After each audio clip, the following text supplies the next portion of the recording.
Good morning, friendship. Ayan, pinaktis ni Robin yung ating kalabaw, friendship, magkangga, magbalsa. Dahil yan po yung gagamitin mamaya pagdating ng delivery. Yun yung hahakutan natin para ma-practice po siya, marunong na siya. Mamaya maghakot.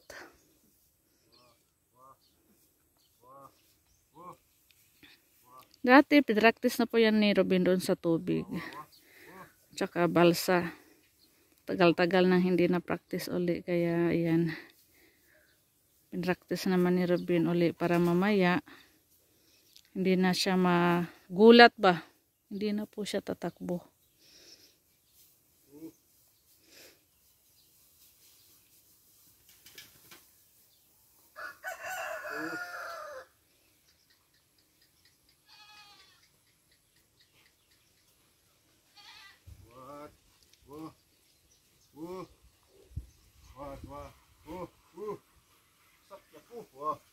Mudagan pa siyang hinuna.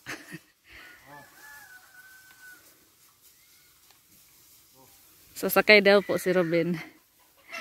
Tingnan natin. Sakit pa daw yung ni Robin, friendship eh. Sakit yung tuhod niya. Sabi ko sa kanya, dahan-dahan lang, baka ano yan, tuhod mo. Tuhod sa matanda.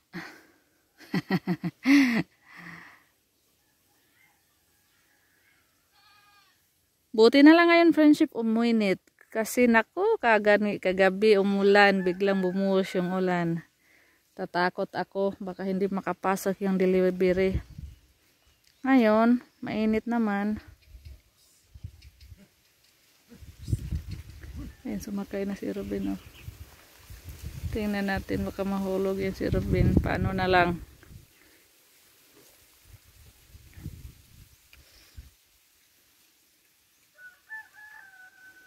Ikot-ikot lang yan dyan si Robin, friendship. Ayan. Sana magpakabait yung ating kalabaw. Kasi yung dalawang kalabaw namin, friendship, naku, grabe, ang tigas ng ilong. Grabe. Madadala ako pag ako yung nagpastol. Natakbo-takbo. Tapos ito, may ano na yan, friendship, manghod. May kapatid na yan po, friendship. Pag lumaki na yung kapatid niya, magiging ate na yan. Salamat sa Diyos kasi sa tagal po naming nag-alaga ng hindi sa aming kalabaw na magkakaroon na din po kami ng sariling aming kalabaw, friendship. Isa sa ulit na po namin yun. Pag lumaki na yung kanyang kapatid. Pati yung inahin, isa uli na po namin lahat. Yung kalabaw lang po. Yung mga baka, hindi po natin isauli yan kasi mga mababait yan. Yung kalabaw lang natin yung mga pasaway. Grabe na ang tiis namin ni Robin sa aming mga kalabaw, friendship. Kasi tigas ng ilong at saka idlas ba? Ano ba sa Tagalog ang idlas?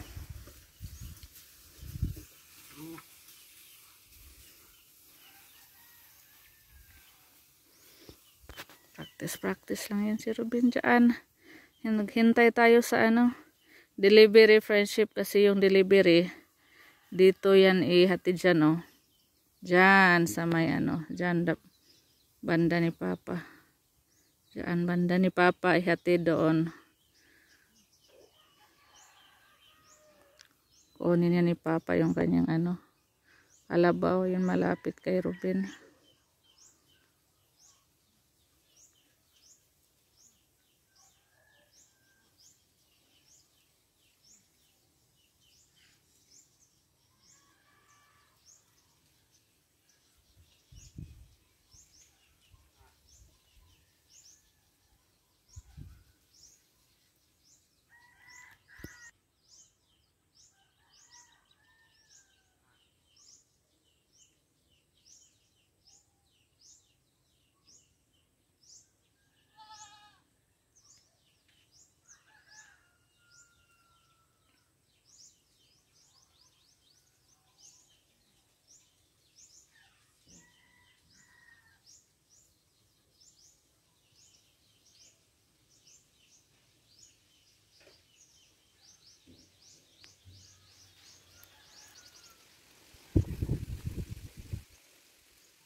Hanap ko siya.